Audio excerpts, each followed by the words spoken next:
সুপ্রভাত সবাইকে, আমার নতুন আরেকটি ব্লগে আপনাদের স্বাগত। তো সবাই কেমন আছেন? আই থিঙ্ক ভালোই আছেন। যাই হোক, আরও একটু বদমাশ মনে করছে। বাপিকে মারবে।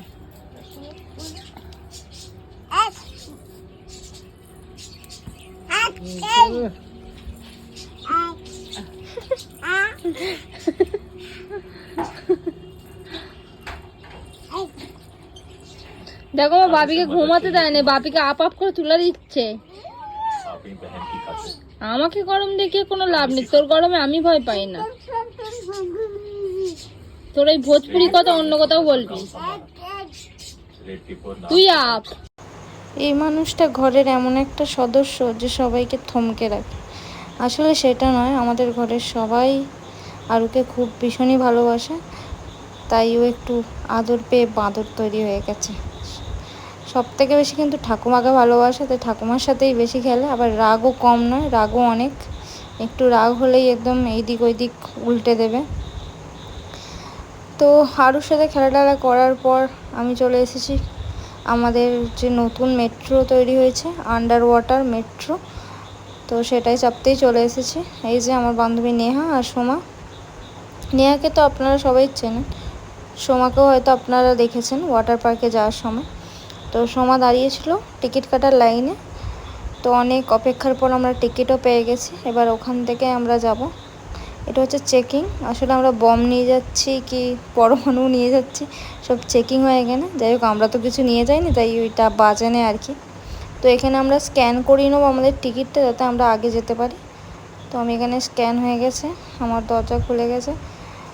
এরপর এলিভেটর দিয়ে আমরা নিচে চলে যাচ্ছি। আর এরা একটু আমার মজা ওড়াচ্ছে, এরা সবসময় ওরকমই করে। ভীষণ ভিড় হয়েছে মেট্রো স্টেশনে, আসলে সবসময়ই থাকে। আর এদিকে হচ্ছে আমাদের মেট্রো। আজ আমরা যাচ্ছি ধর্মতলা, মানে এসপ্ল্যানেড। তো এখান থেকে হচ্ছে 3-4টে স্টেশন হবে। আর আমাদের ভাগ্যটাও খুব ভালো যে আমরা সিট পেয়ে গেছি। এমনিতে নাকি সিট পাওয়া যায় না মেট্রোতে, আমি শুনেছি, আমি যদিও জানিও না। তারপরে মেট্রোর দরজাও বন্ধ হয়ে গেছে আর মেট্রো চালু হয়ে গেছে। সময় তো পড়েই যাচ্ছিলো, সেই নিয়ে আমরা একটু হাসাহাসিও করতে লেগে গেছি।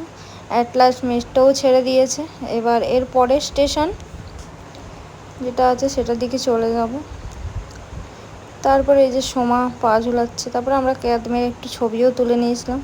আর পরের স্টেশন চলে আসতে এই যে দরজাও খুলে গেল আর যে যার নেমে গেল। বাট আমাদের স্টেশন আর 2টো স্টেশন পর। আর এইটাই হচ্ছে আন্ডার ওয়াটার, মানে গঙ্গার নিচে থেকে যাচ্ছে। ব্লু ব্লু লাইট লাগিয়ে দিয়েছে একটা, এর ভেতরেই আর কি, মানে গঙ্গা আছে হয়তো। তারপর আমরা চলে এসেছিলাম আমাদের নেক্সট স্টেশনের দিকে।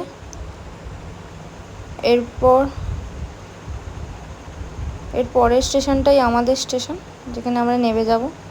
তারপর আমরা নেমে গেছি আমাদের স্টেশনে। এরপর আমরা চলে যাব ওপরে, সিঁড়ি দিয়ে ওপরে চলে যাব আমরা এসপ্ল্যানেড। আমরা মানে এসপ্ল্যানেডে চলে এসেছি, এবার আমরা ওপরে যাব, মানে রোডে বেরিয়ে যাব আর কি। তো আমি তো প্রথমবার এসেছি, এরা 2-3বার করে চলেই এসেছে, তাই এরা রাস্তা জানে, আমি তো জানি না। আর ভীষণ ভিড়, ভীষণ ভিড়। তার উপর বৃষ্টি হচ্ছে, কিন্তু গরমটা কম, মানে গরমটা সেই রকমই আছে, কিন্তু ভেতরটা মেট্রো স্টেশনের ভেতরে পুরোটা এসি, তাই একটু বাঁচোয়া। তারপর আমরা দেখতে দেখতে বেরিয়েও পড়েছি রাস্তার কাছে। তারপর আমরা আমাদের কাজ মিটিয়ে আমরা আবার চললাম ময়দানের দিকে। আসলে আমরা ময়দান থেকেই উঠেছিলাম। আর এবারে ওই কাগজ দেন, এবার এটা টোকেন দিয়েছে, এটা বেশ ভালো। আর এখানে এরকম পা করে দিচ্ছে, তাই একটু মজা করছিল। আসলে বড় হয়ে গেছি তো কী হয়েছে, ছোটোবেলার কথাগুলো সেই মনেই আছে। আর এরকম একটা জিনিস সেই করোনা টাইপেরও, করোনার সময়ও হয়েছিল, গোল গোল দাগ কেটে দিয়েছিলো যাতে আমাদের মধ্যে দূরত্ব মেনটেন থাকে। আর এটা এখনও করে দিয়েছে। আর এরা আবার একটু আমাকে নিয়ে চিড়াচ্ছে, আমাকে সব সময় একদম করে। তাই আমি নেহাকে নিয়ে একটুখানি ভালোবেসে করে নিলাম। নেহার কী অ্যাটিটিউড! আর ভীষণই ভিড় বলতে গেলে, উঠতে নামতে চারিদিকে ভিড়, খালি ভিড় আর ভিড়। তারপর আমরা মেট্রো করে নেমে পড়েছি। মেট্রোর এটা নিয়ে নিই, কারণ মেট্রোতে অনেকটাই ভিড় ছিল। এরপর আমরা সিঁড়ি দিয়ে ওপরে চলে যাচ্ছি। বোধহয় আজকেই আমার 5 কেজি কমে যাবে ওজনটা। তারপরে আরও 5 কেজি বানানোর জন্য ফুচকা, পকোড়া এরাও খাচ্ছে, আইসক্রিমও খেয়ে নিয়েছি। তারপরে ঘরে এসে দেখি আরু খেলছে। এই যে আরু লালুর ওপর বসে বসে খেলতে চালু করে দিয়েছে। মানে ভাবুন, ওটাকে ঘোড়া ভেবেছে, কিন্তু ভীষণই কিউট। আমার খুব ভালো লাগে ওর সাথে টাইম কাটাতে। দেখুন এমন করছে যেন কিচ্ছু জানে না, কিন্তু এত বদমাশ কি বলবো। তো টাটা বন্ধুরা, আজকের ব্লগটা এতটুকুই। এর থেকেও ভালো ভালো কন্টেন্ট আসতে চলেছেন, তো তাড়াতাড়ি করে সাবস্ক্রাইব বাটন টিপে সাবস্ক্রাইব করে দিন।